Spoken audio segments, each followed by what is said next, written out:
सूली के उस पार खड़ी है, माँ ने हमें बुलाया है। आज मौत के पलड़े में जीवन को हमने तोला। मेरा रंग दे, ओ मेरा रंग दे बसंती चोला, मेरा रंग दे बसंती चोला, मेरा रंग दे बसंती चोला, मेरा रंग दे बसंती चोला।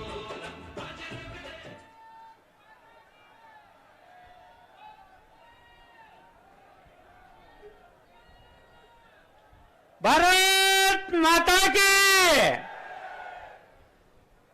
મિત્રો, આપણે જેમની ખૂબ આતુરતાપૂર્વક રાહ જોતા હતા, આપણા સૌના આદર્શ છે, ભ્રષ્ટાચાર સામેની લડતનું જે પ્રતીક છે, એવા દિલ્હીના અતિ લોક લાડીલા માનનીય મુખ્યમંત્રી શ્રી કેજરીવાલ સાહેબ આપણી વચ્ચે પધારી ચૂક્યા છે।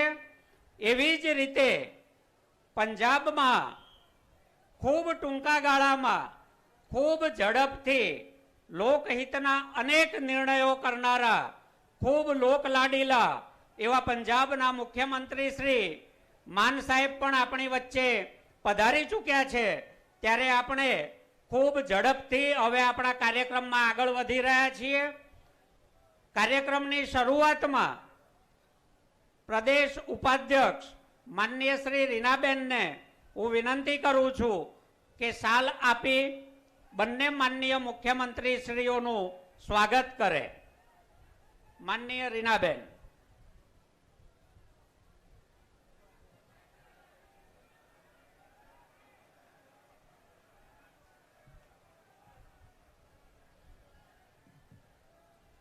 દિનેશજી,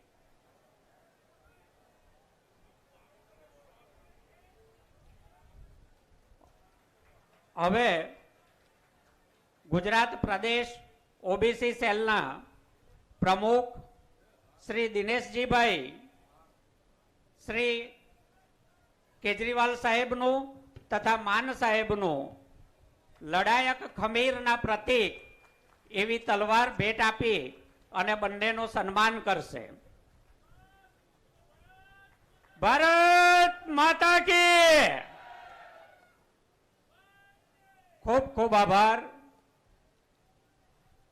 આજના આ કાર્યક્રમમાં બંને માનનીય મુખ્યમંત્રી શ્રીઓની સાથે ગુજરાતમાં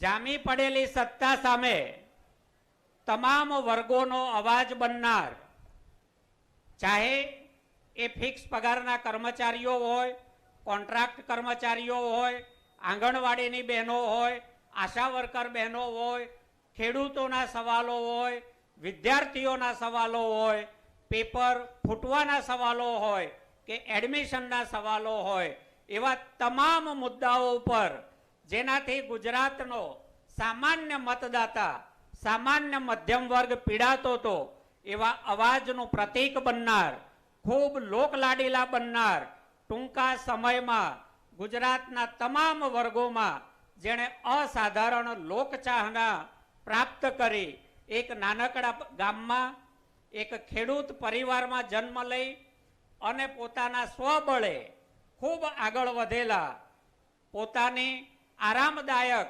નોકરીની ટીવીની જિંદગી છોડી, જાકમ જોડની જિંદગી છોડીને સંઘર્ષ માટે મેદાને પડેલા આપણા સૌના અતિ પ્રિય અને લોકલાડીલા એવા શ્રી ઈશુદાનભાઈ આપણને સૌને સંબોધશે।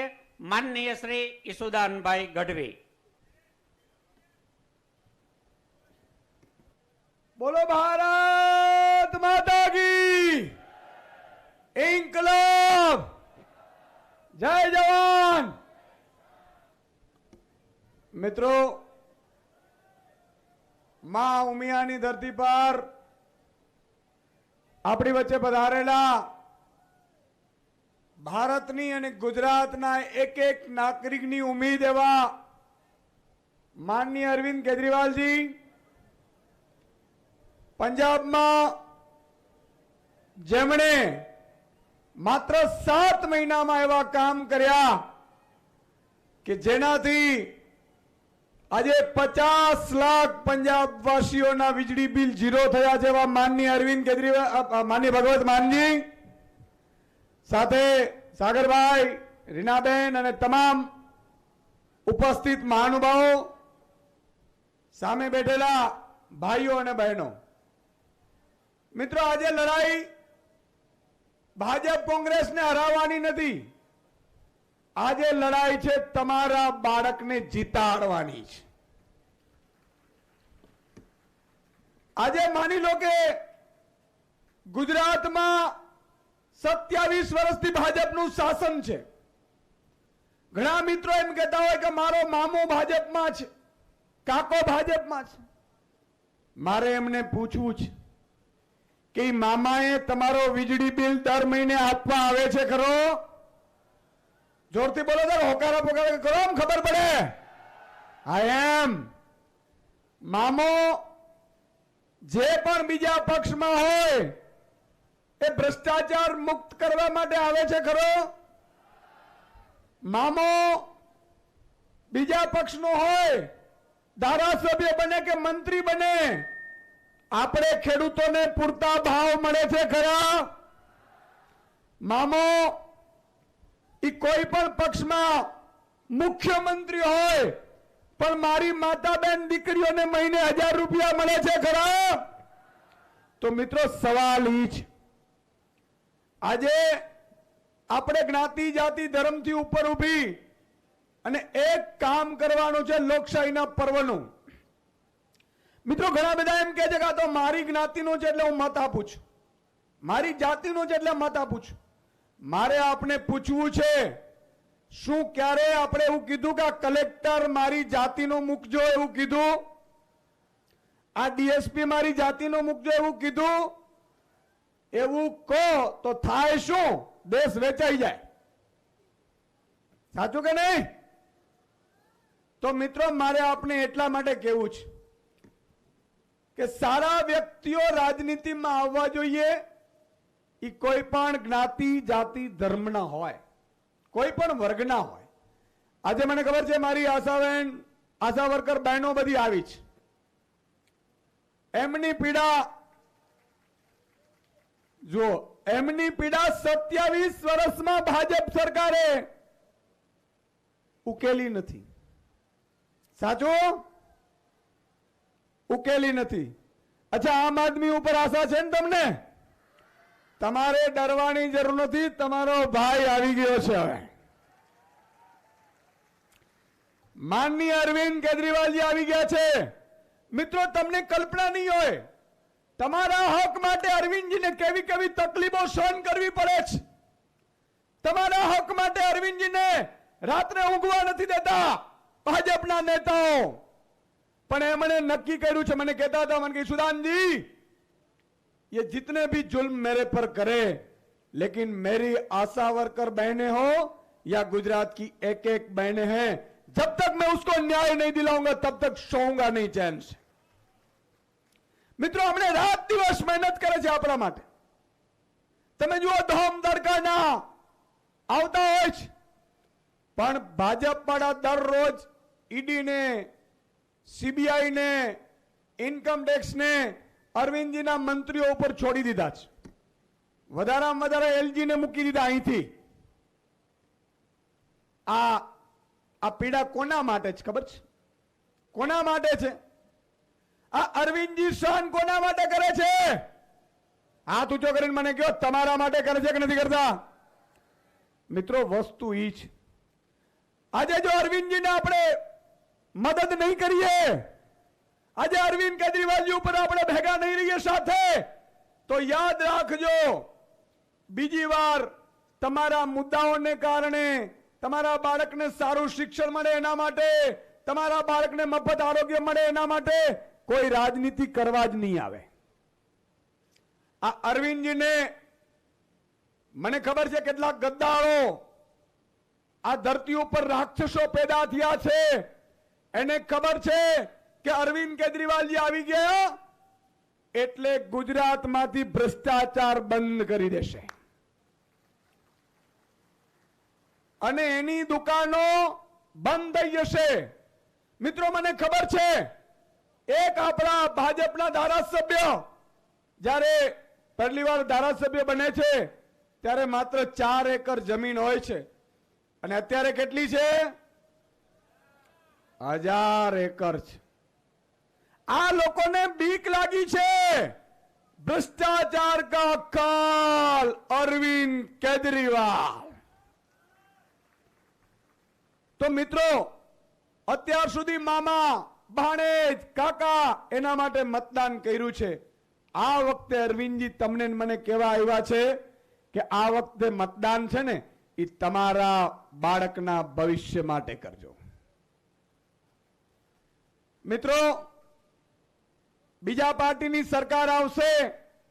મને હમણાં ભાજપ વાળા કહેતા હતા, મને કહે સુદાનભાઈ આ વખતે અમારી સરકાર આવે એટલે અમે 3 કામો કરવાના છીએ.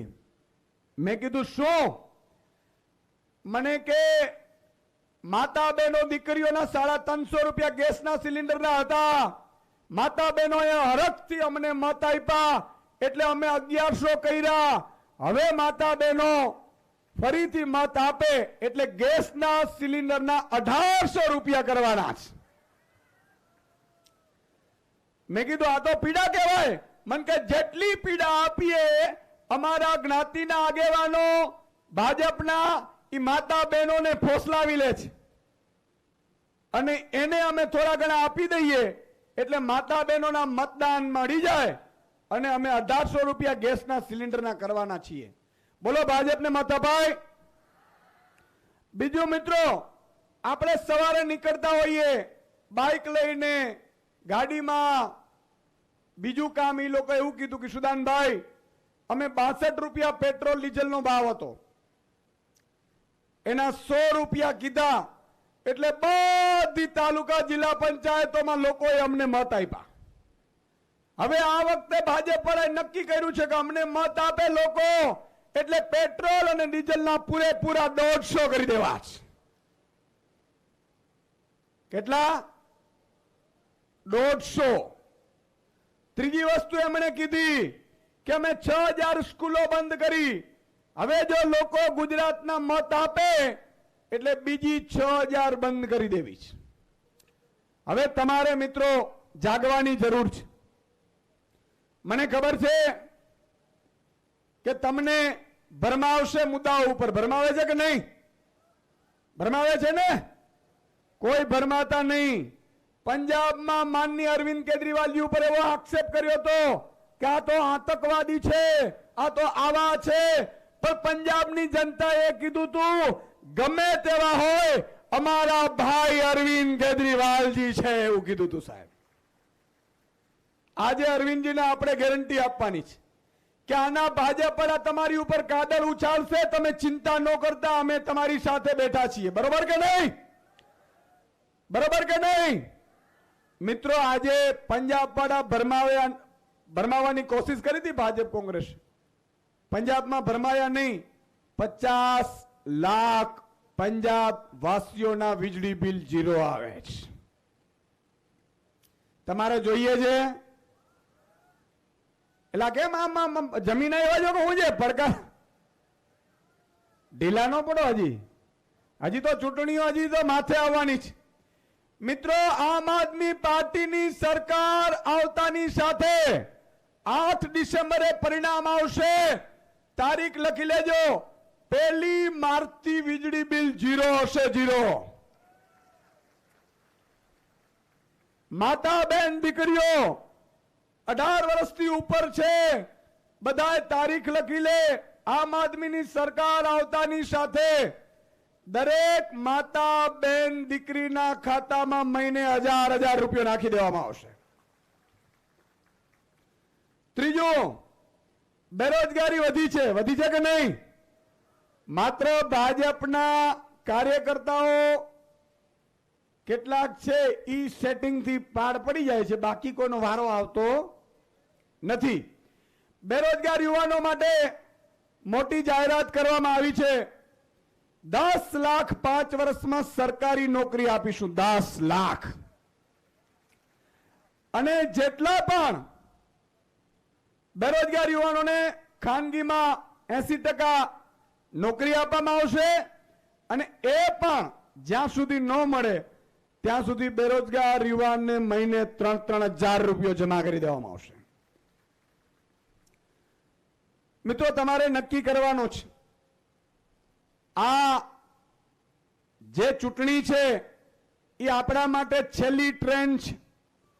27 વર્ષથી ભરમાવે ચૂંટણી આવે એટલે અલગ જ મુદ્દો હોય કે ચાંદમાં ફલાણું છે, આ વીજળીમાં આમ છે, આકાશમાં રતાડું છે. આવા ભરમાવાની કોશિશ થાય છે દર ચૂંટણીમાં. થાય છે કે નથી થતી?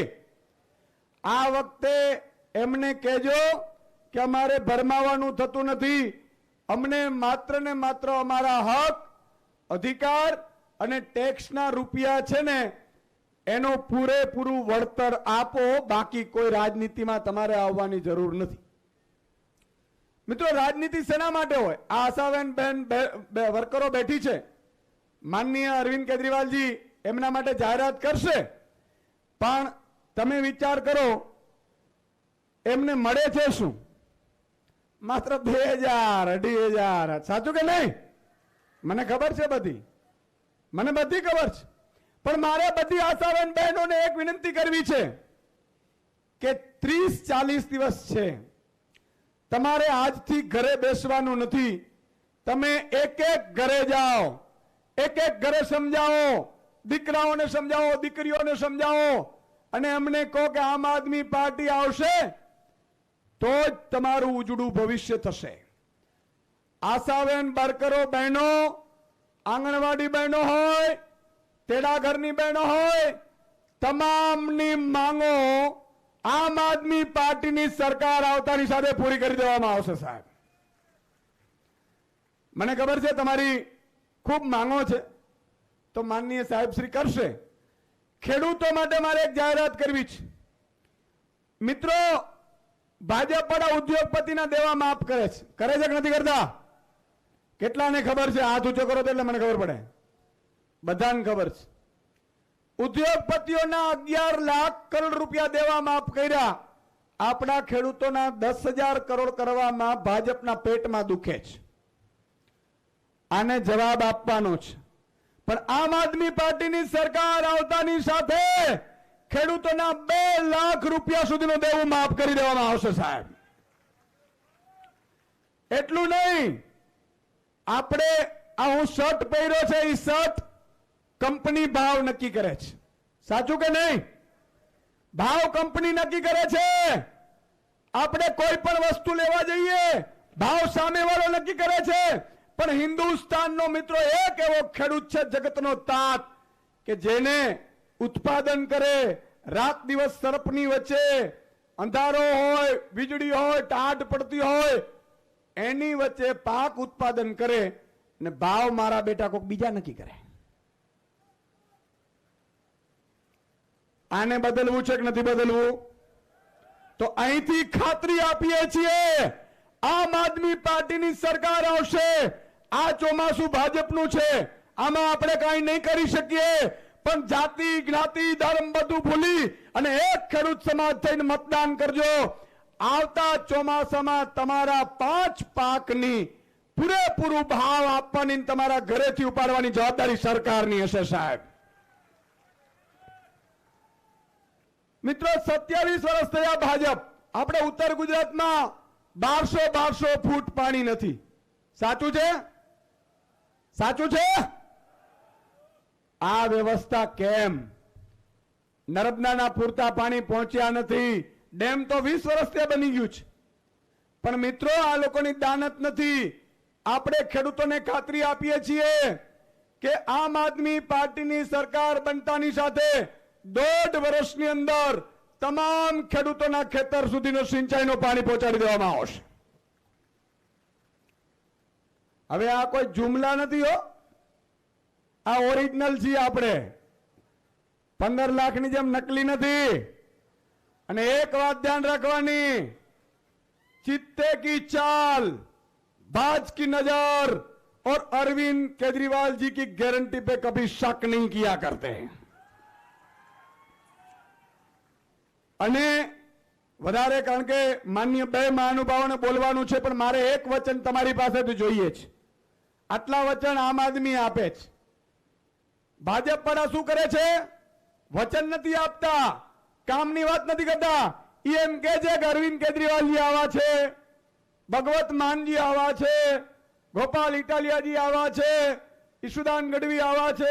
મિત્રો, આનાથી આપણે શું ફરક પડે? કઈ પડે? તમારા બાળકનું શિક્ષણ સારું થશે એનાથી?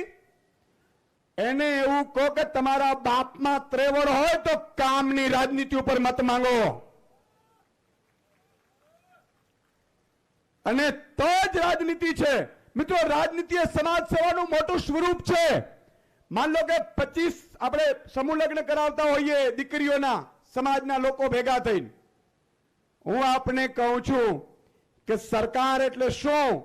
સમાજ સેવાનું મોટું સ્વરૂપ એટલે સરકાર. 1 લાખ ગરીબ દીકરીઓના સાહેબ, બાપની દીકરીઓના 1 લાખ સમૂહ લગ્ન સરકાર કરાવી શકે ને, એનું નામ સરકાર કહેવાય. અને એટલા માટે કહું છું કે એક વચન તમારું જોઈએ છે. એક વ્યક્તિ 100 વ્યક્તિ જોડે. હાથ ઊંચો કરો, મને કોણ કોણ જોડશે? જોડશો 100 વ્યક્તિ? પાકો? બોલો ભારત માતા કી જય. જવાન.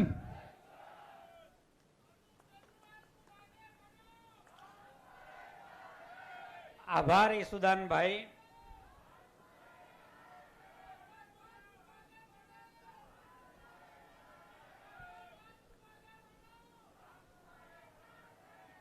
આભાર ઈસુદાનભાઈ. તમારા સાદનો પ્રતિસાદ થોડોક મોડો એટલે મળે કે અહીંયા જમ્યા પછી જરા આડે પડખે થવાની આદતવાળા લોકો વધારે. હવે જેમની આપણે આતુરતાપૂર્વક રાહ જોઈ રહ્યા છીએ, જેમણે ચીલાચાલુ રાજકારણમાં એક પ્રોફેશનલ જિંદગી જેને કહેવાય, જેમાં તગડી આવક હોય, સંપૂર્ણ સુખ સુવિધા હોય, આગળ પાછળ સ્ટાફ રહેતો હોય, જાકમ જોડ હોય, કેમેરાઓ પીછો કરતા હોય, એવી ખૂબ એશો આરામની, આરામદાયક, સગવડજનક પોતાના બળે બનાવેલી કારકિર્દી એને બાજુમાં રાખી અને જેમણે સત્તા સામે સંઘર્ષ કરવાનું બીડું ઝડપ્યું, એમાં ખૂબ સફળતા મેળવી અને પંજાબની જનતાએ એમને ખોબલે ખોબલે પ્રેમ આપ્યો, એવા આપણા સૌના આદરણીય માનનીય શ્રી માન સાહેબ આપણને સૌને સંબોધશે. આદરણીય માન સાહેબ.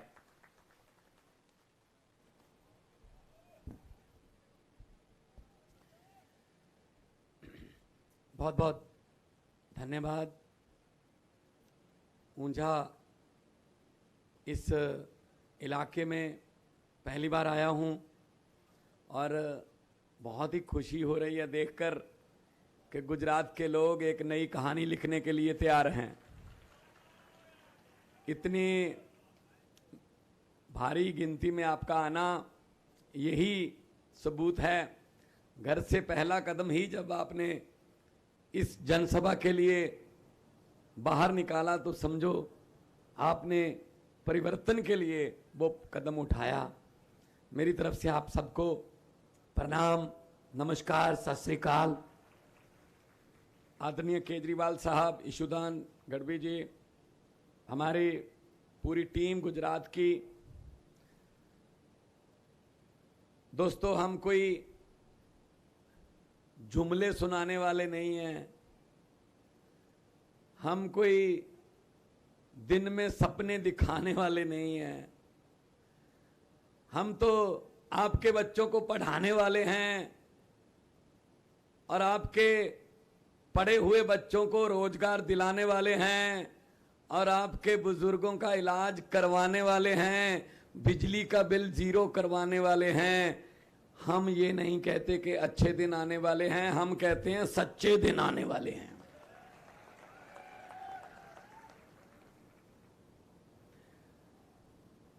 बहुत बड़ी संख्या में मां और बहनें आई हैं आज, बड़ी खुशी हुई।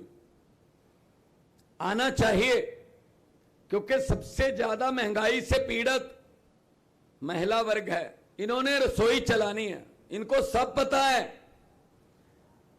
कि अब तो परांठे पर भी 18% टैक्स लग गया, दूध पर, दही पर, छाछ पर, कोई ऐसी चीज नहीं खाने वाली बची, कोई चीज नहीं बची जहां टैक्स ना हो। सिर्फ सांस लेना ही फ्री में है। शायद आने वाले दिनों में वो भी ना कर दें कि अमीरों के लिए कोटा सांस का इतना है, गरीबों के लिए इतना है, बस इतने सांस ले सकते हो वरना पैसे दो। आशा वर्कर आई हैं, पंजाब में भी भारी गिनती में आशा वर्कर बहनें हैं। कोई रहने का प्रबंध नहीं था, कोई ऑफिस नहीं था, सबसे ज्यादा काम ये करती हैं, घर घर जाती हैं लोगों के पास।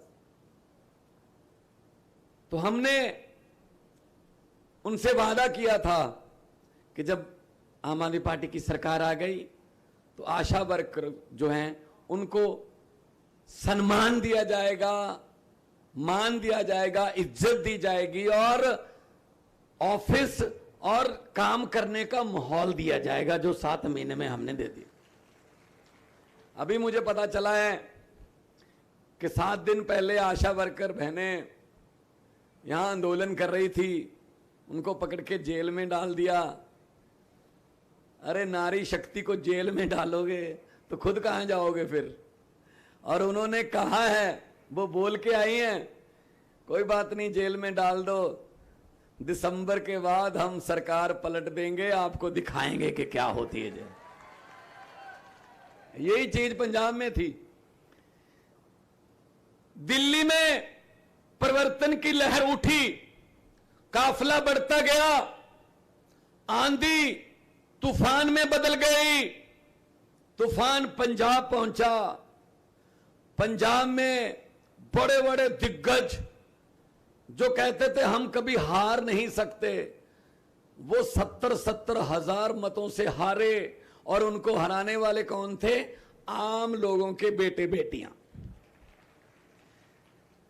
ये जनता है जी, ये पब्लिक है जी, इनको अंडर एस्टिमेट मत करो, इनको हल्के में मत लो, घमंड मत करो कि हमें जनता का पता चल गया, ये ऐसे बदल जाती है, ऐसे बदल जाती है। जनता कभी अपने पासवर्ड बताती नहीं है, अपने पास ही रखती है। जनता चुप रहे 5 साल, जनता अपने होठों को सीले 10 साल, जनता दिल पर पत्थर रख ले 15 साल, जनता बिल्कुल ही अपना मन मार के सब्र कर ले गुजरात की तरह 27 साल। लेकिन जब 27 साल बाद जनता जागती है ना, तो फिर 27 साल का हिसाब 27 मिनट में ले लेती है। भाई पब्लिक है ये पब्लिक है, सब जानती है। कोई नेता लोगों से बड़ा नहीं हो सकता। जब अरविंद केजरीवाल जी पहली इलेक्शन लड़ रहे थे, नई नई पार्टी बनी थी, तो इन्होंने, अरविंद केजरीवाल जी ने स्वर्गीय शीला दीक्षित जी के खिलाफ कागज अपने नॉमिनेशन भर दिया। शायद आप में से भी बहुत होंगे जिन्होंने ये कहा होगा, अरे नहीं यहां से क्यों लड़ना था, कहीं और से लड़ लेते, एक आध सीट आ जाती, ये बड़े नेता हैं, ये हारते नहीं हैं। नई दिल्ली विधानसभा से कागज भर दिए। शीला दीक्षित जी अपना वोट करने के लिए बूथ पे आई। वोट वाले दिन बाहर निकलते ही मीडिया ने पूछा, अरविंद केजरीवाल का कोई असर तो नहीं पड़ेगा? तो उन्होंने क्या कहा, हु इज केजरीवाल? ये केजरीवाल कौन है? तीसरे दिन रिजल्ट आए, पूरी जिंदगी नहीं भूल पाई कि हु इज केजरीवाल। जनता है, ये याद करवा देती है सब कुछ, पब्लिक है। अभी मैं गुजरात घूम रहा हूं आजकल, हम खेड़ ब्रह्मा गए, जूनागढ़ गए, दाहोद गए, सुरेंद्रनगर गए, वडोदरा गए, अभी आपके पास आए हैं, दिशा जाएंगे। मेरे ख्याल में इतने नाम तो मेरे ख्याल में अमित शाह को भी नहीं पता, याद होंगे गुजरात के। हम जा रहे हैं जगह जगह, आदिवासियों के पास जा रहे हैं, हर समाज के पास जा रहे हैं। क्या कह रहे हैं जी? गुजरात को चेंज चाहिए। मैंने कहा चेंज कौन है फिर? कहते जी आम आदमी पार्टी। मैंने कहा कांग्रेस? कहते कांग्रेस चेंज नहीं है जी, वो तो एक्सचेंज है। बदल लो, 4 इसके काम हो रहे हैं इनसे ले लो, 5 उनके काम हो रहे हैं इधर से ले लो। कांग्रेस तो विधायक बेचने वाली कंपनी बन गई है। उनको तो अपने दफ्तर के सामने लिखना चाहिए जहां जनता द्वारा चुने हुए विधायक सस्ते रेटों पर बिकते हैं। कभी गोवा में चले गए 8, कभी मध्य प्रदेश में, कभी कर्नाटका में। तो कांग्रेस को वोट मत देना, वो तो कोमा में चली गई। कांग्रेस की हालत उस 90 साल बुजुर्ग की तरह हो गई जिसको डॉक्टर भी बोल देते हैं भाई सब घर पे ले जाके सेवा कर लो, अभी इसमें कुछ नहीं है। कांग्रेस आई लेकिन गुजरात में कांग्रेस गई।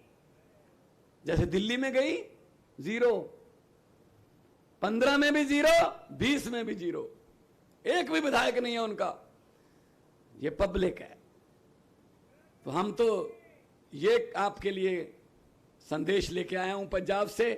अभी 7 महीने हुए हैं पंजाब में सरकार बने हुए। हमने 50 लाख घरों की बिजली 0 कर दी। हमने 20,000 के लगभग सरकारी नौकरियां दे दी, नियुक्ति पत्र दे दिए हमने। कल ही हमारे यहां 14, 15, 16 अक्टूबर को पंजाब पुलिस में भर्ती के पेपर हुए हैं। 2 लाख नौजवानों ने, युवाओं ने पेपर दिए हैं, लेकिन हमारे यहां पेपर फूटता नहीं है। पेपर फूटा, सपना टूटा। फिर युवाओं का दिल टूट जाता है कि आधी आधी रात तक पढ़ाई करते हैं, सुबह उठ के पढ़ाई करते हैं। क्या फायदा हुआ अगर एक दिन पहले नेताओं के बच्चों को पेपर मिल गया कि ये पेपर आएगा कल उसमें लिख देना? क्या फायदा हुआ फिर? ये कंपटीशन नहीं है। जीतना और छीन लेना एक बात नहीं होती, ये छीनते हैं हमसे। पंजाब में 117 में से 92 सीटें हमारे पास हैं। 92 में से 82 पहली बार बने हुए विधायक हैं, जिसमें मैं भी हूं। मैं पहले एमपी था, विधायक पहली बार। और सभी आम घरों के बेटे बेटियां हैं। क्यों भाई? आपके बेटे बेटी क्या विधायक नहीं बन सकते हैं? आपके बेटे बेटियां चेयरमैन नहीं बन सकते हैं क्या? उनको कुर्सी पर बैठना नहीं आता क्या? इन्हीं के बेटे बेटियां सोने के चम्मच लेकर मुंह में पैदा होते हैं तो यही बैठते हैं। इनको बोल देना अरविंद केजरीवाल भगवंत मान आए थे, इनके बेटे बेटियों को बोल देना अपना बोरी बिस्तरा बांध लो, आम लोगों के बेटे बेटियां गुजरात में आ रहे हैं।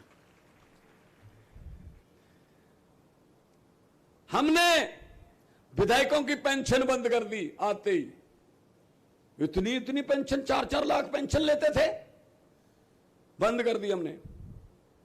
हमने 1 करोड़ रुपया सम्मान राशि, अगर कोई शहीद होता है, फौजी जवान या कोई पुलिस वाला अपनी ड्यूटी के दौरान शहीद होता है, 1 करोड़ रुपया दूसरे तीसरे दिन उसके घर पे पहुंचता है। दिल्ली में भी पहुंचता है। पहले क्या करते थे? शहीद की विधवा को सिलाई मशीन, ये सम्मान करते हैं देश के रखवालों का। हमने 5 फसलों पे एमएसपी दे दी। मंडी में अभी धान आ रहा है, हर रोज धान आता है, हर रोज शाम को उसके पैसे किसान के खाते में चले जाते हैं।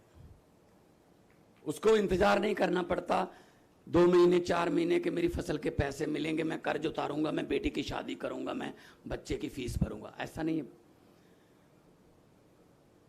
ये गुजरात में भी हो सकता है अगर नीयत सच्ची हो, सच्ची नीयत। तो मीडिया वाले मुझसे पूछ रहे थे आपने कैसे रोक दी जी आंधी? मैंने कहा कौन सी आंधी? कहते दिल्ली में और पंजाब में आपने ये आंधी कैसे रोक दी? मैंने कहा कौन सी आंधी? कहते ये बीजेपी वाली। मैंने कहा बीजेपी का चुनाव चिन्ह क्या है? बोले कमल का फूल। मैंने कहा हमारा क्या है? कहते जी झाड़ू। मैंने कहा कमल का फूल कहाँ उगता है? कहते जी कीचड़ में। मैं कहा झाड़ू क्या करता है? कहते कीचड़ की सफाई। मैंने कहा हमने झाड़ू से कीचड़ की सफाई कर दी, दिल्ली और पंजाब में कमल उगे ही नहीं, ऐसी सफाई आप कर दो। इस झाड़ू से पहले हम सिर्फ दुकान या मकान साफ करते थे, अब अरविंद केजरीवाल जी की अगुवाई में इस झाड़ू से पूरा हिंदुस्तान साफ किया जाएगा, राजनीतिक गंदगी साफ की जाएगी। और इनको लगता है हम पैसे दे देंगे, हम लालच में ले लेंगे लोगों को। मैंने कहा पब्लिक है भाई। एक बीजेपी वाला मेरे पास आया, कहता जी हम जीतेंगे। मैंने कहा कैसे? कहता हम एक रात पहले झंडियां इतनी लगा देते हैं लोगों के घरों पर रातों रात कि जब घर पे झंडी लग जाती है ना तो फिर वोट देना ही पड़ता है शर्म शर्म से। मैंने कहा लोगों को इतने भी मूर्ख मत समझो, ये पब्लिक है, घर पे झंडी किसी और की, जेब पे टैग किसी और का, मोटरसाइकिल पे झंडी किसी और की, रैली किसी और की में जाते हैं, मोदी मोदी कहीं और करके आते हैं, अंदर जाके काम किसी और का कर देते हैं। यही होता है ना, यही कर देना बस। धन्यवाद। पंजाब से हमारे कुछ मित्र आए हुए हैं, हमारे एक एमएलए लुधियाना से गरेवाल साहब, इनके लिए तालियां बजाइए। एमएलए हैं, आम घर से हैं, बड़े बड़े दिग्गजों को हराया। पैसे से नहीं हम हरा सकते इनको, पैसा तो हमारे पास है नहीं, इनके पास है आपका माल लूटा हुआ बहुत। ये आएंगे आपको इलेक्शन से पहले, ये आएंगे और जैसे ही ये आए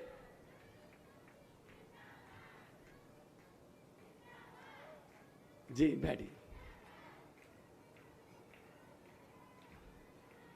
बहुत ही धन्यवाद, बहुत ही धन्यवाद। ये असल में परिवर्तन है। तालियां एक बार जोरदार।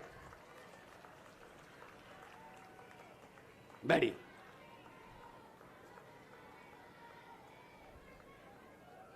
बहुत अच्छे, बहुत अच्छे।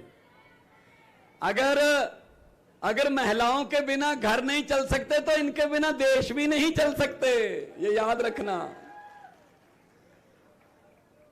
तो आइए इकट्ठे हो जाइए, झाड़ू का बटन दबाइए। हमारे पास पैसे नहीं है, इनके पास बहुत पैसे हैं, लूटा हुआ माल है, लेकिन जो चीज हमारे पास है वो इनके पास नहीं है। जो खजाना हमारे पास है वो इनके पास नहीं है। कौन सा खजाना? मैं छोटा था जब मेरी दादी एक छोटी सी कहानी सुनाती थी। गुरु नानक देव जी और भाई मर्दाना जी जब जगह जगह जाके लोगों को सत्य का संदेश दे रहे थे तो किसी गांव के बाहर बैठे थे, तो गांव वालों ने कहा कि एक बहुत ही फकीर आदमी आ गया, कोई रब का बंदा आ गया, किस्मत पलट देगा, उसकी सत्संग करते हैं। लोग गए तो गुरु नानक जी ने पूछा भाई आप किधर आ रहे हो? तो बोले हम आपके साथ चलेंगे। तो गुरु नानक साहब ने कहा कि हमारे रास्ते सच वाले हैं, मुश्किल रास्ते आपसे चला नहीं जाएगा। कहते जी चलेंगे। चलते गए, चलते गए, थोड़ी दूर जाके चांदी के बड़े बड़े ढेर आए, इधर भी चांदी इधर भी चांदी। जिनको चांदी चाहिए थी उन्होंने चांदी उठाई और बोले गोली मारो, सच को काम बन गया, चांदी मिल गई, चलते हैं। काफिला आधा रह गया। गुरु नानक साहब ने पूछा जी तुम? बोले हम चांदी वाले नहीं हैं, हम साथ चलेंगे। गुरु नानक साहब ने कहा रास्ते मुश्किल आ सकते हैं। कहते जी आने दो। चलते गए, चलते गए, सोने के ढेर आ गए, इधर भी सोना उधर भी सोना। जिनको सोना चाहिए था उनको उन्होंने सोना उठाया, बोले चांदी वालों से तो ठीक रह गए, अब सोना मिल गया। आदमी 10 रह गए। गुरु नानक साहब ने पूछा भाई तुम? कहते जी हम सोने चांदी वाले नहीं, हम साथ चलेंगे। गुरु साहब ने कहा रास्ते मुश्किल आ सकते हैं, कहते आने दो। चलते गए हीरे मोतियों के ढेर आए। वो 10 आदमी हीरे मोती उठाकर चले गए, सिर्फ भाई मर्दाना जी रह गए। गुरु नानक साहब ने कहा कि मर्दाना जी तुम, तो मर्दाना जी ने कहा जी मैं नहीं जाऊंगा, मैं तो उनसे अमीर हूं। तो गुरु नानक साहब ने पूछा मर्दाना, ना तेरे पास सोना ना चांदी ना हीरे ना मोती, तो अमीर कैसे है? तो भाई मर्दाना ने कहा कि मैं उनको कैसे बताऊं, उन लोगों को जो सोना चांदी हीरे मोती लेके अपने आप को अमीर समझ के घर चले गए, जो सोना चांदी और हीरे मोती बांट रहा है, जब वही मेरे साथ चल रहा है गुरु, तो मेरे जैसा खजाना किसके पास है? सरपंच कौन बनाता है? पब्लिक। जिला परिषद का प्रधान कौन बनाता है? पब्लिक। विधायक कौन बनाता है? पब्लिक। मंत्री कौन बनाता है? पब्लिक। मुख्यमंत्री कौन बनाता है? पब्लिक। प्रधानमंत्री कौन बनाता है? पब्लिक। जब पब्लिक ही हमारे साथ है तो हमारे जैसा खजाना और किसके पास है भाई? उनको पैसे पे, दिहाड़ी पे लाने पड़ते हैं लोग अपनी रैलियों में। वो दाईं साइड जो बैठे होते हैं 40-50, उनका रेट भी तय हो चुका है 2 महीने का। उन्होंने यही करना होता है, हर 10 मिनट बाद मोदी मोदी बोलना होता है। भाई दिहाड़ी है उनकी, चलो रोजगार मिल रहा है किसी को।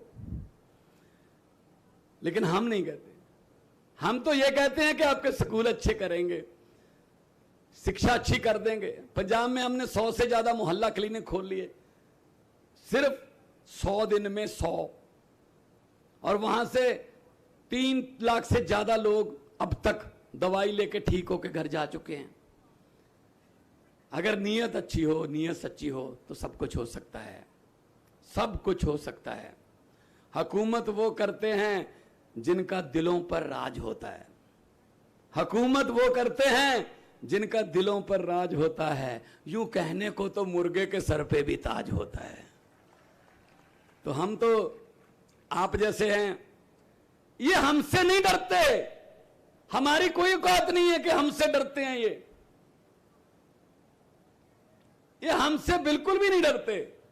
ये छोटे से संदेश पर आप इतनी भारी गिनती में, भारी संख्या में चले आते हो, ये आप लोगों से डरते हैं, यहां से डरते हैं।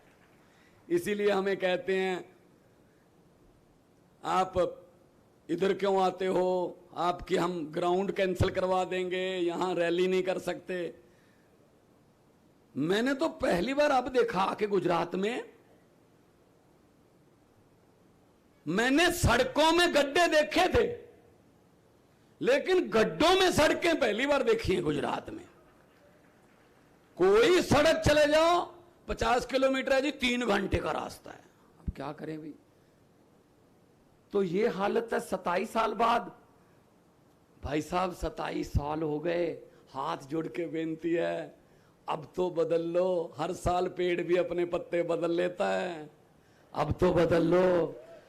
पेड़ों को भी खुशी होगी, नया सूरज आया, नई हवा आई, ईमानदारी की ठंडी हवा आई, चलो कुछ तो बदला।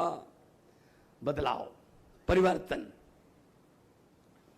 तो हम आपको ये कहने आए हैं, सर्वे वर्वे आ गए हैं काफी, और सरकार बन रही है तुम्हारी। आमतौर पे क्या होता है, नेता जीत जाते हैं, लोग हार जाते हैं। हम उल्टा करने आए हैं, हम आपको जिताने आए हैं, आपको, आपके बेटे बेटियों को। गुजरात जीतेगा, बड़े बड़े नेता हारेंगे। पंजाब में हारे हैं, बड़े बड़े मुख्यमंत्री हार गए पंजाब में, बड़े बड़े हार गए। और हराने वाले कौन? कोई मोबाइल फोन की दुकान पर रिपेयर करने वाला लड़का, कोई 27 साल की LLB की पढ़ाई करने वाली लड़की, उन्होंने हराया है। जब बटन दबाने जाओगे, एक बात याद रख लेना, वो बटन के सामने निशान होगा। वो जो बटन है वो ना हाथ पंजे का, ना कमल के फूल का, ना किसी सीढ़ी का, ना किसी हाथी का, ना किसी झाड़ू का। वो बटन आपके बच्चों की किस्मत का बटन है। झाड़ू वाला बटन दबा दोगे, बच्चों की किस्मत चमक जाएगी। कोई और दबा दोगे तो 27 साल पहले हो गए 32 हो जाएंगे, इसमें क्या है? और 27 को 5 और ऐड हो जाएंगे, और क्या? तो बदल के देखो। हम एक मौका मांगते हैं, उसके बाद लोग मौका देते हैं। अरविंद केजरीवाल एक वाहिद इकलौता इंसान है राजनीति में जो 1.5 महीना पहले दिल्ली में यह बोल सकता है, इतना जिगरा चाहिए उसके लिए, यह बोल सकता है कि मैं दिल्ली वासियों को विनती करता हूं, अगर मेरे 5 साल के काम अच्छे लगे तो वोट दे देना, वरना वोट मत देना प्लीज। और ये आते हैं, एक मौका और दे दीजिए, 5वीं 8 साला योजना, 8 साला 5वीं योजना, पता नहीं कितनी योजनाएं बन गई, हमारे घर तो कोई योजना पहुंची नहीं, हमारे बच्चे तो वही रह गए। ये जानबूझकर हमारे बच्चों को पढ़ाना नहीं चाहते, क्योंकि उनको पता है गरीब का बच्चा पढ़ गया तो अफसर बन जाएगा, अफसर बन गया घर की गरीबी दूर कर देगा, गरीबी दूर हो गई तो इनके घरों के, इनके महलों के सामने अर्जियां लेकर कौन जाएगा। बस यही पंगा है, बस यही पंगा है। टैक्स देते हो आप लोग, ये मत समझना हम टैक्स नहीं देते, टैक्स देते हो सारे। तो आप ये मत समझना कि कोई बैंक लूट के भाग गया, ये बैंक का पैसा था, मेरा थोड़ी था। तुम्हारा था जी, तुम्हारा था। मैं बताता हूं कैसे था। सुबह उठते हो, चाय बनानी है, माचिस की तीली जलाई, टैक्स शुरू। माचिस लेने जाओगे, माचिस पे टैक्स है। गैस सिलेंडर के लिए लाइटर जगाया, टैक्स शुरू, गैस पे सिलेंडर है। चाय पत्ती डाली, टैक्स। चीनी डाली, टैक्स। दूध डाला, टैक्स। Mobile phone, tax. आटा, टैक्स। चावल, टैक्स। मक्खन पराठा, टैक्स। मोटरसाइकिल निकाला, डीजल पेट्रोल, टैक्स। घर पे आए, खाना खाया, टैक्स। और रात को सोते हुए आप कहते हो चलो अब टैक्स बंद हो गया, नहीं नहीं नहीं, ऊपर पंखा चल रहा है, टैक्स।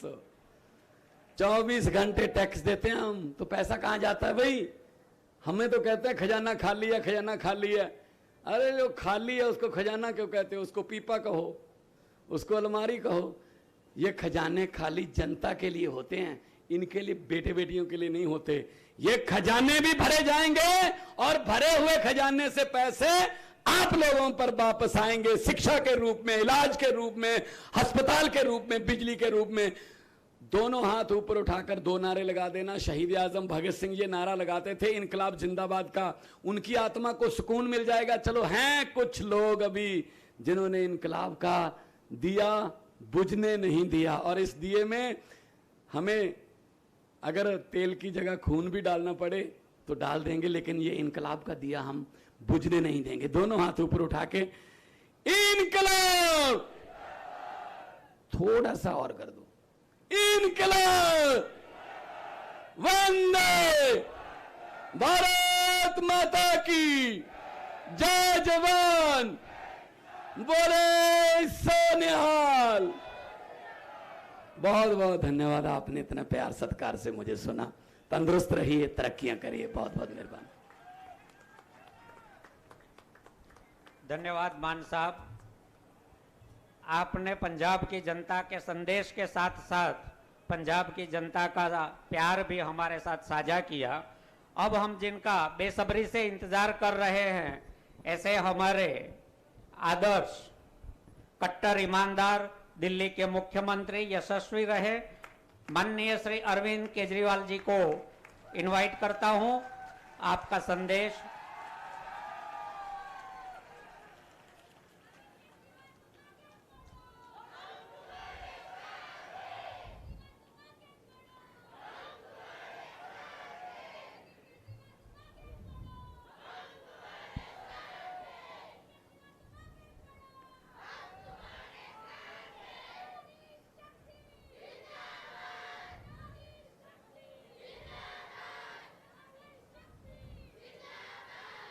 एक बार जोर से सब लोग मुट्ठी बंद करेंगे, हाथ ऊपर करेंगे और बोलेंगे भारत माता की, भारत माता की, इनकलाब, इनकलाब, वंदे वंदे।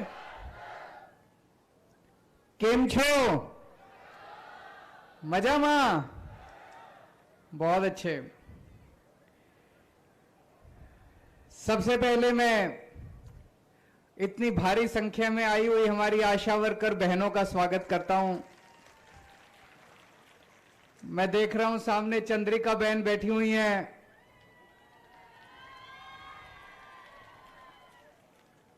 आज सुबह सुबह चंद्रिका बहन से मुलाकात हुई। आशा बहन वर्कर्स की जो जो समस्याएं हैं उस पर चर्चा हुई। मैंने उनको भरोसा दिलाया। आशा वर्कर बहनें बहुत ताकतवर हैं। आपके पास बहुत बड़ी ताकत है, मैं जानता हूं। जैसा अभी भगवंत मान जी ने बताया, वो पंजाब में आशा वर्कर्स के साथ काम कर रहे हैं। हम लोग दिल्ली में आशा वर्कर्स के साथ काम करते हैं। एक एक आशा वर्कर 1000-1000, 1500 घरों के जिम्मेदारी लेती है। अगर गुजरात की सारी आशा वर्कर बहनें इकट्ठी हो जाएं और एक एक घर में जाके बोले बदलाव बदलाव, परिवर्तन, झाड़ू झाड़ू झाड़ू झाड़ू झाड़ू, 8 दिसंबर को सरकार पलट जाएगी। और अगर 8 दिसंबर को आम आदमी पार्टी की सरकार बनती है तो चंद्रिका बहन को मैंने वादा किया है 1 महीने के अंदर आपकी सारी मांगें हम पूरी कर देंगे।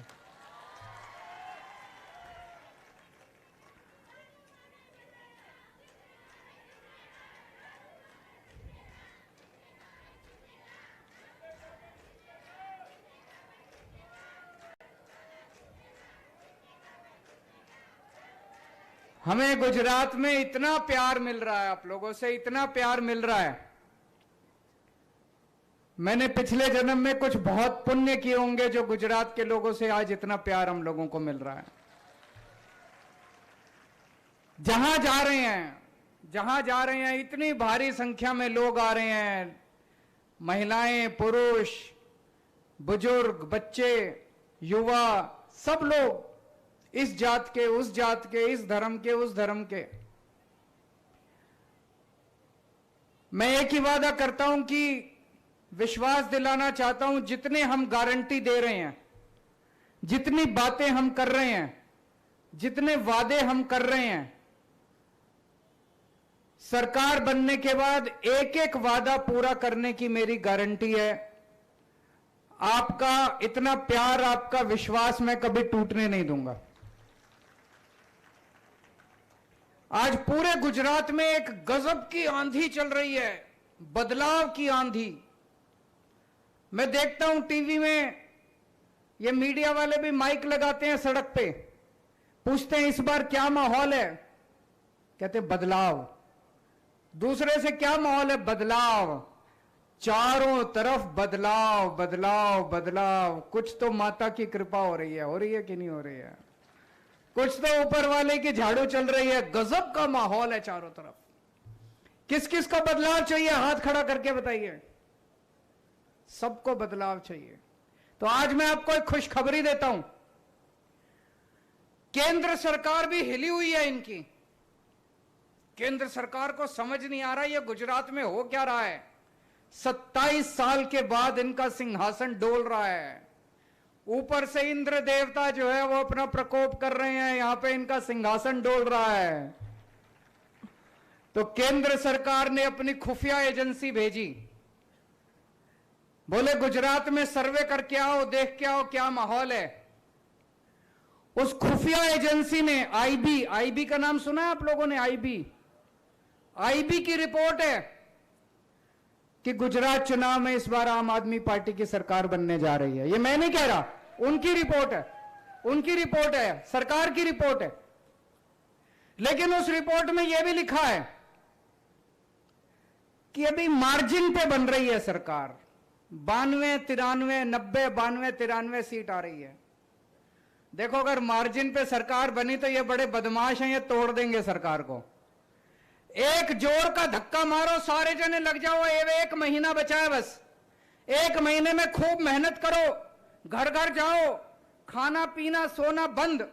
अब 1 महीने में जोर लगा दो, 150 क्रॉस करनी चाहिए, 150 सीट आनी चाहिए। मजबूत सरकार बनाओ, स्थिर सरकार बनाओ। दिल्ली वालों ने 70 में से 67 सीट दी थी। पंजाब वालों ने 117 में से 92 सीट दी थी, गुजरात वालों 182 में से 150 सीट दे दो, सारे वादे पूरे करेंगे। अब अपनी सरकार बननी तो तय। सरकार बनने के बाद क्या क्या काम करने हैं? 8 दिसंबर को नतीजे आएंगे, 15 दिसंबर तक सरकार बनेगी। सरकार बनने के बाद सबसे पहला काम करना है, इतने सारे 27 साल में आंदोलन हुए गुजरात में, इतने आंदोलन हुए, इन्होंने हर आंदोलन को कुचलने, किसी की मांग नहीं मानी, इन्होंने किसी की बात नहीं मानी, सुनते ही नहीं है। ये अहंकार हो गया इनको, घमंड हो गया इनको, किसी की नहीं सुनते हैं। पाटीदार आंदोलन हुआ, इतने बच्चों के ऊपर इन्होंने केस कर दिए, युवाओं के ऊपर केस कर दिए, झूठे झूठे केस कर दिए, जेल में डाल दिया इन लोगों ने। आज तक हमारे बच्चे जेलों के अंदर सड़ रहे हैं, उनके मां बाप उनका इंतजार कर रहे हैं। किसानों का आंदोलन हुआ, किसानों के ऊपर इन्होंने फर्जी केस कर दिए, जेल में डाल दिया। अभी थोड़े दिन पहले मालधारी समाज का आंदोलन हुआ, उनको इन्होंने कुचलने की कोशिश की। ठाकुर समाज का आंदोलन हुआ, पुलिस पे ग्रेड वालों का आंदोलन हुआ, क्षत्रिय समाज का आंदोलन हुआ, उनको इन्होंने कुचलने की कोशिश की। दलित समाज का आंदोलन हुआ, आदिवासी समाज का आंदोलन हुआ, इतने सारे कर्मचारियों ने आंदोलन किया, आशा वर्कर्स ने आंदोलन किया, आंगनवाड़ी वर्कर्स ने आंदोलन किया, वीसी ने आंदोलन किया, होमगार्ड ने आंदोलन किया, ठेके के कर्मचारियों ने आंदोलन किया, इतने एक सर्विसमैन आए हुए हैं, इन लोगों ने आंदोलन किया। इनके ऊपर जितने आंदोलनकारी हैं, जितने केस इन लोगों ने किए, उन सारे केस को वापस लेंगे।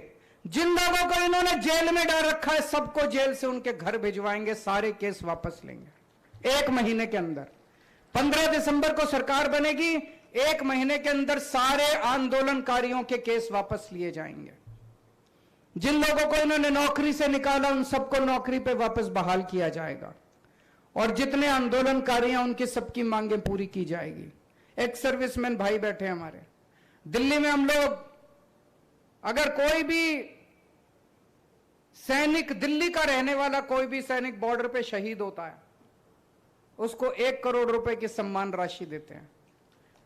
पंजाब के अंदर भी हमने ये लागू कर दिया। मैं खुद उनके घर जा जाके 1-1 करोड़ के चेक दे के आया हूं। गुजरात में भी होना चाहिए, क्यों नहीं होना चाहिए? गुजरात में रहने वाला अगर कोई भी सैनिक बॉर्डर पे शहीद होता है, गुजरात पुलिस का कोई भी कर्मचारी अपनी ड्यूटी पे काम करते हुए अगर शहीद होता है, उसके परिवार को 1 करोड़ रुपए की सम्मान राशि मिलनी चाहिए। मुझे पता चला कि जब से मैंने ये आवाज उठाई, गुजरात सरकार ने ऐलान तो कर दिया, अभी तक दिया एक को भी नहीं है। नीयत खराब है, नीयत खराब है, चिंता मत करो। पिछले 5 साल में जितने सैनिक शहीद हुए, सबके घर में जा जाके गुजरात के 1-1 सैनिक को 1-1 करोड़ रुपए दे के आऊंगा। सरकार बनने के बाद मैं खुद जा जाके 1-1 सैनिक के घर 1-1 करोड़ दे के आऊंगा। तो सरकार बनेगी, सरकार बनना तय। सबसे पहला काम करेंगे, भ्रष्टाचार खत्म करेंगे। गुजरात में बहुत भ्रष्टाचार है, बहुत भ्रष्टाचार है, लूट लिया इन्होंने। मेरे को पता चला एक एमएलए है, चुनाव के पहले उसके पास 4 एकड़ जमीन थी, 5 साल के बाद 1000 एकड़ जमीन है। 1000 एकड़ जमीन, बाप रे, कितना कमा लिया। अभी अभी मैं बैठा था, एक आदमी चिट दे के गया मेरे को, नाम लेना ठीक नहीं है, एक एमएलए के बारे में लिखा है, 2000 रुपए की नौकरी करता था, अब 20,000 करोड़ का मालिक है। कितना खा गए ये लोग यार। इतनी जमीन खरीद ली, बीवी के नाम पे, बच्चों के नाम पे, मां बाप के नाम पे, भाई बहन के नाम पे, बच्चों के बच्चे पैदा नहीं हुए उनके नाम पे भी जमीन खरीद ली, कोठियां बना ली इन लोगों ने, स्विस बैंक में ले गए, देश के बाहर ले गए सारा पैसा। हर साल गुजरात सरकार 2.5 लाख करोड़ रुपए खर्च करती है। 2.5 लाख करोड़ का बजट है गुजरात का, कहां खर्च करती है? आप लोगों से पूछना चाहता हूं, आपके गांव में 27 साल में कोई सड़क बनी, कोई स्कूल बना, कोई अस्पताल बना, कोई आपको दवाई दिलवाई इन्होंने, कोई कॉलेज बना? कोई काम नहीं किया इन्होंने 27 साल में। फिर ये सारा पैसा खर्च कहां करते हैं? सारा पैसा खा गए, सारा खा गए, इतना पैसा खा गए, इनके पेट में हाथ डाल के सारा पैसा बाहर निकालेंगे, एक एक पैसा बाहर निकालेंगे, छोड़ेंगे नहीं इनको, बख्शेंगे नहीं। निकलना चाहिए कि निकलना चाहिए गुजरात का पैसा सारा? कहते हैं पैसा कहां से आएगा? पैसा तुम्हारी जेब से आएगा, जो तुमने लूटा सारा पैसा वापस लेंगे तुम लोगों का, छोड़ेंगे नहीं। जितना पैसा इन लोगों ने लूटा है, जितने इनके काले धंधे हैं सारे बंद करेंगे, सब काले धंधे बंद करेंगे। कोई जहरीली शराब बेचता है, कोई नशा बेचता है, कोई कुछ बेचता है, इन्होंने डुबो दिया पूरे गुजरात को इन लोगों ने मिलकर। ये जितने पेपर फोड़ने वाले हैं ये सारे नेता हैं इनके, ये सारे नेता हैं जो पेपर फोड़ने वाले हैं। सारे पेपर फोड़ने वालों को 10-10 साल की जेल भेजेंगे इनको, एक एक को पकड़ के। भ्रष्टाचार मुक्त शासन देंगे गुजरात को। हमारा कोई मंत्री, कोई एमएलए, कोई नेता हमारा चोरी नहीं करेगा। अगर हमारा कोई नेता चोरी करेगा जेल जाएगा, छोड़ेंगे नहीं उसको भी, हमारे वाले को भी नहीं छोड़ेंगे। अभी थोड़े दिन पहले पंजाब में भगवंत मान साहब ने करिश्मा, मैं भूल गया बताना, आज भगवंत मान साहब का जन्मदिन है।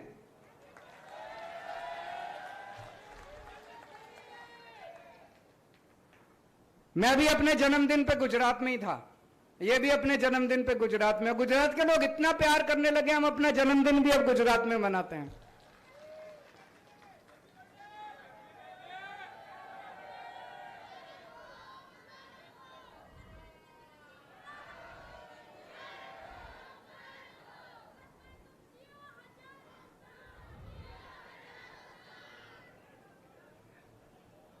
अभी थोड़े दिन पहले पंजाब में हमारा जो हेल्थ मिनिस्टर था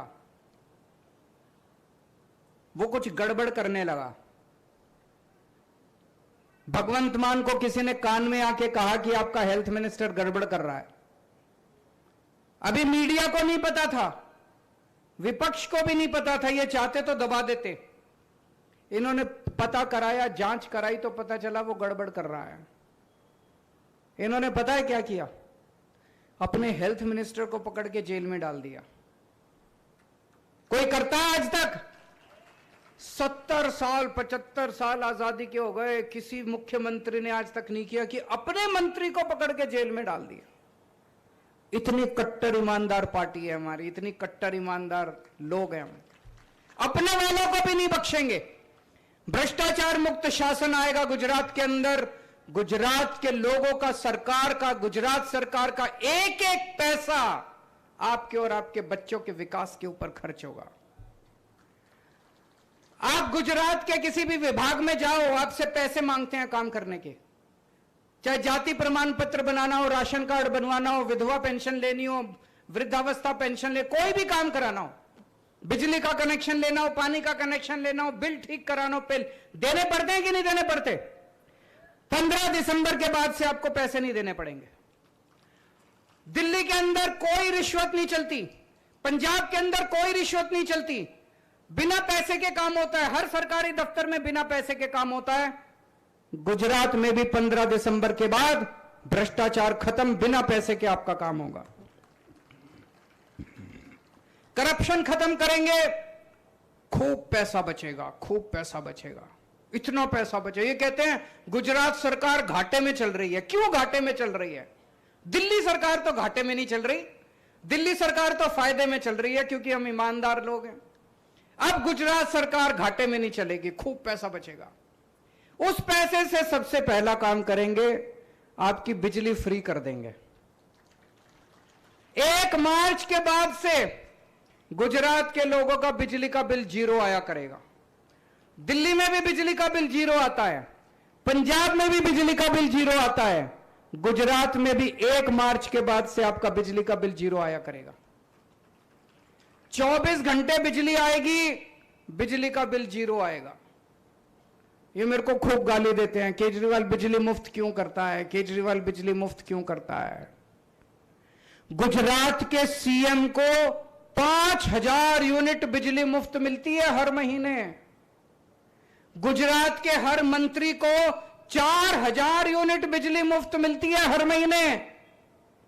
मैंने कहा मैं गुजरात की जनता को 300 यूनिट बिजली मुफ्त दूंगा तो इनको मिर्ची लगती है। मैं आपसे पूछना चाहता हूं, अगर सीएम को बिजली मुफ्त मिलती है, मंत्रियों को बिजली मुफ्त मिलती है, तो जनता को बिजली मुफ्त मिलनी चाहिए कि नहीं मिलनी चाहिए?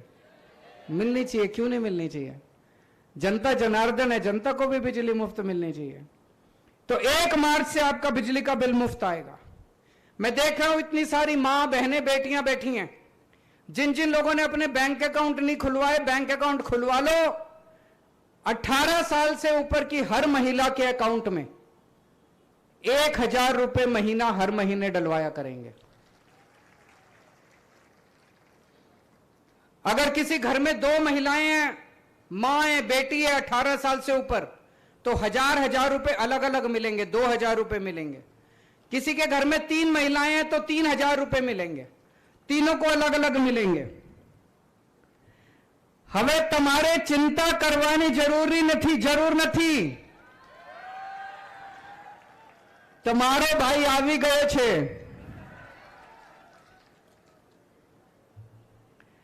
तो महिलाओं के अकाउंट में 1000 रुपए डलवाएंगे।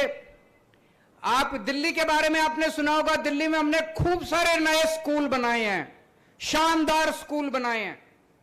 उसमें सारी पढ़ाई फ्री।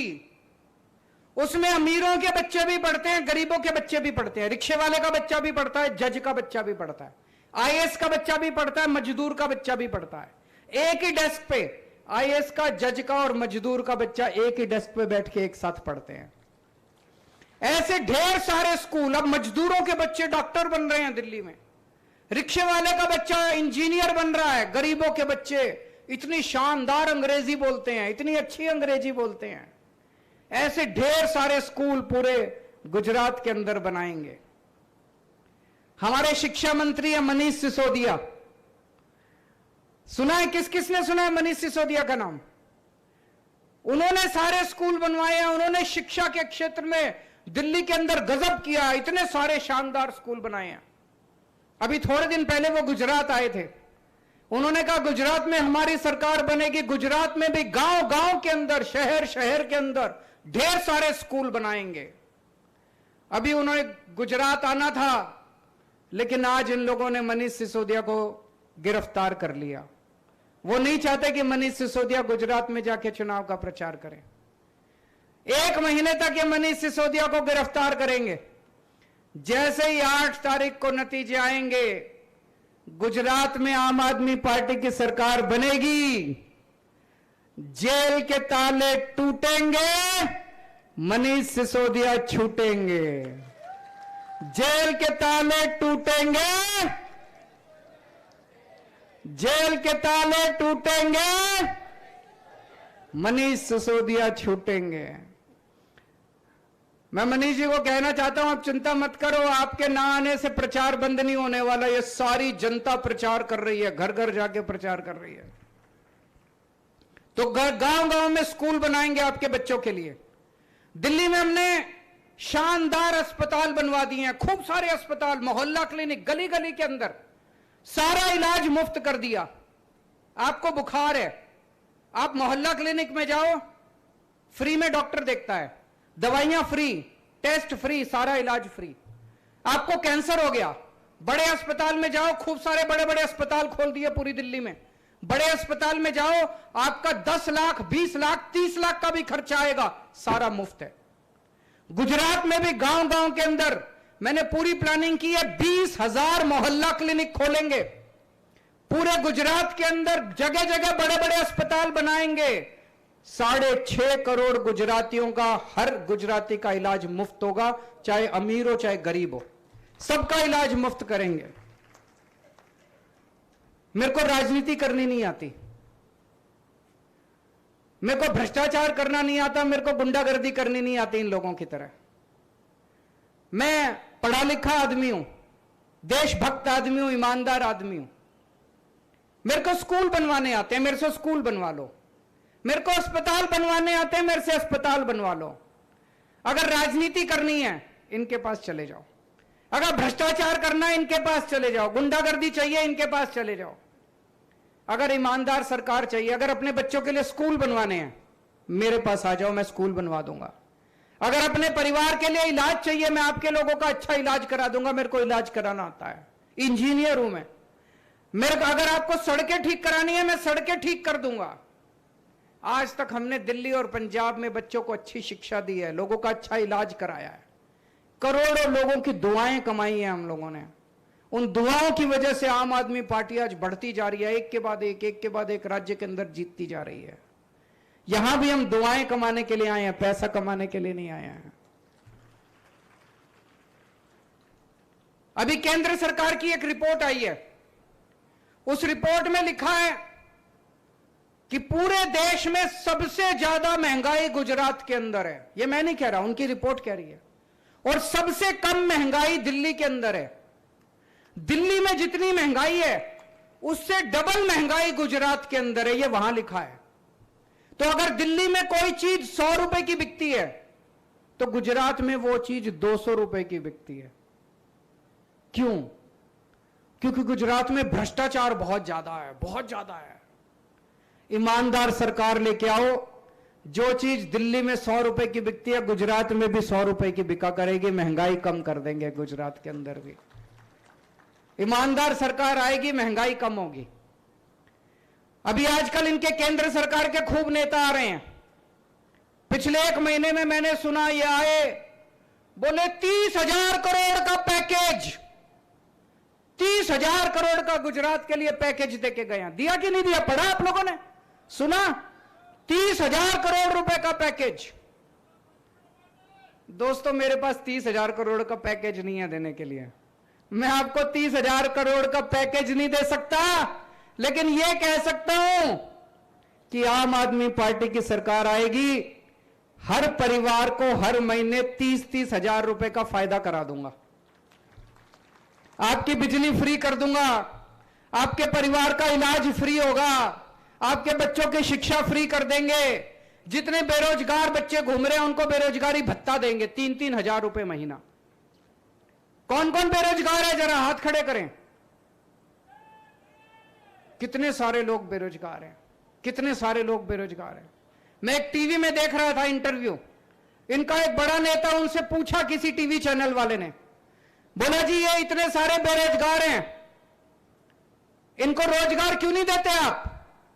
तो पता है क्या बोला वो? कहता है ये बेरोजगार इसलिए हैं क्योंकि इनको कोई काम, ये आलसी हैं, ये काम नहीं करना चाहते, ये काबिल नहीं है, इनको काम नहीं करना आता, निकम्मे हैं। इनकी इतनी हिम्मत हो गई, हमारे बच्चों को गालियां देते हैं। इस बार जब चुनाव में वो बटन दबाने जाओ, बटन दबा के बता देना कि तुम निकम्मे हो कि इनके बच्चे निकम्मे हैं दोस्तों। और मैं देख रहा था एक बारी, एक जगह मैंने देखा 10-12 बच्चे खड़े होकर चिल्ला रहे थे मोदी मोदी मोदी। मैं उनको भी कहना चाहता हूं कि बच्चों, नारे तुम जिसके लगा लो, मेरे को कोई दिक्कत नहीं है, पर तुमको भी नौकरी तो मैं ही दूंगा, तुम्हारे घर के लोगों को भी नौकरी मैं ही दूंगा, तुम्हारी भी बिजली मैं ही मुफ्त करूंगा। मैंने उनको बुलाया, मैंने कहा मोदी मोदी के नारे क्यों लगा रहे हो, क्या दिया इन लोगों ने तुम्हें 27 साल में? कहता सर नारे तो इसलिए लगा रहे हैं, पैसे दिए इन्होंने हमें, वोट तो हम आपको ही डालेंगे।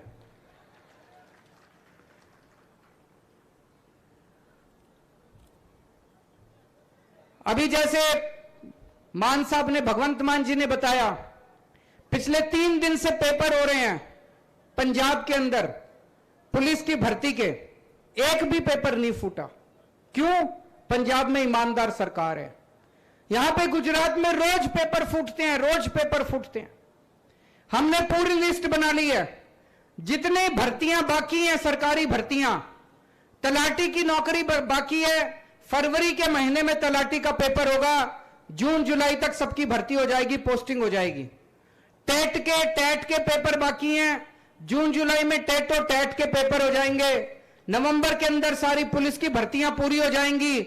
जितने भी पेपर बाकी हैं अगले साल दिसंबर के पहले पहले सारे पेपर करवा देंगे, और अगर किसी ने पेपर फोड़ा तो जेल जाएगा, वो 10 साल के लिए उसको सजा देंगे। अगले साल अयोध्या में रामचंद्र जी का मंदिर बनके तैयार हो जाएगा। कौन कौन रामलल्ला के दर्शन करने जाना चाहता है अयोध्या? सब जाना चाहते हैं, लेकिन फिर आना जाना, खाना पीना, रहना, पैसे बड़े लगते हैं, और पूरे परिवार को लेके जाओ तो उतने पैसे नहीं हैं। तो दिल्ली में हमने अयोध्या जी का दर्शन फ्री कर दिया। हम जनता को लेके जाते हैं, स्पेशल ट्रेन चलाते हैं, आना जाना, खाना पीना, रहना, सोना सारा सरकार देती है, आपको अपनी जेब से एक पैसा खर्च करने की जरूरत नहीं है। आपके लिए भी हम स्पेशल ट्रेन चलाएंगे, आपके लिए भी हम रामलल्ला के, आपको सब लोगों को फ्री में रामलल्ला के दर्शन करा के लाएंगे। अयोध्या जी आपको लेके जाएंगे। ये इतना मेरे को गालियां देते हैं, केजरीवाल फ्री की रेवड़ी बांट रहा है, केजरीवाल फ्री की रेवड़ी बांट रहा है। मैं आपसे पूछना चाहता हूं, हमारे देश में पैदा होने वाले हर बच्चे को अच्छी और फ्री शिक्षा मिलनी चाहिए कि नहीं मिलनी चाहिए?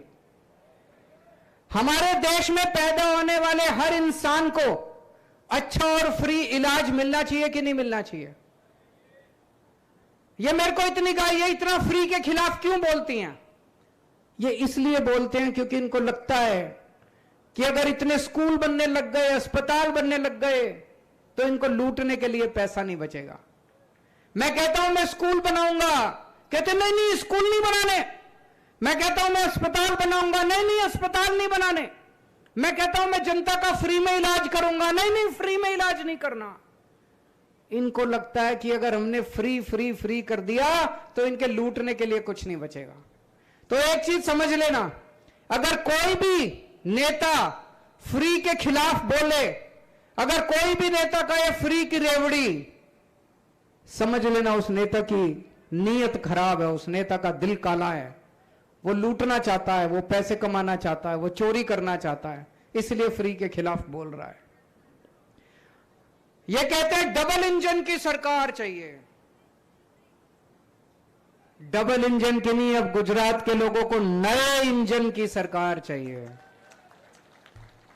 ये डबल इंजन कहां से आ गया? आपके घर में मोटरसाइकिल खराब हो जाए तो कोई डबल मोटरसाइकिल की, एक मोटरसाइकिल के पीछे दूसरी मोटरसाइकिल थोड़ी लगाते हो, नई मोटरसाइकिल लाते हो कि नहीं लाते हो? आपके घर में कार खराब हो जाए तो डबल कार की थोड़ी सरकार होती है। अगर एक इंजन खराब हो गया तो उसको बदलो, नया इंजन लेके आओ। मार्केट में नया इंजन आ गया, शानदार इंजन है, नया इंजन है, उसमें नई टेक्नोलॉजी, 21वीं सदी का इंजन है, शानदार इंजन है। इस बार नए इंजन की सरकार चाहिए, डबल इंजन की सरकार नहीं चाहिए। दोस्तों, मैं अपनी सारी गारंटी पूरी करूंगा। आप लोगों से मेरे को 2 वादे चाहिए। यहां जितने लोग बैठे हैं, आप जब बाहर निकलोगे अपना अपना मोबाइल फोन निकालना और उसमें व्हाट्सएप खोलना, और व्हाट्सएप के ऊपर जितने आपके दोस्त यार रिश्तेदार हैं सबको मैसेज करना है, सबको मैसेज करना है कि मैं इस बार आम आदमी पार्टी को वोट दे रहा हूं। मेरे भाई, बदलाव के लिए इस बार तू भी आम आदमी पार्टी को वोट दियो। करोगे सब लोग? दूसरी बात, अपने अपने गली मोहल्ले में जाओगे, घूम घूम के घर घर के अंदर कम से कम एक एक आदमी को 100-100 लोगों को वोट डालने के लिए तैयार करना है। करेंगे सब लोग? भारत माता की।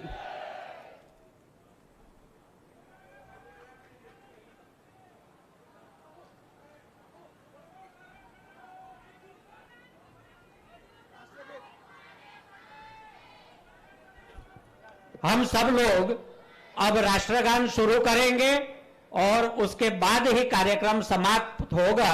जो जहां है वहीं पे खड़े रहे, हम राष्ट्रगान शुरू करते हैं। जन गण मन अधिनायक जय हे भारत भाग्य विधाता, पंजाब सिंध गुजरात मराठा द्राविड़ उत्कल बंगा, विंध्य हिमाचल यमुना गंगा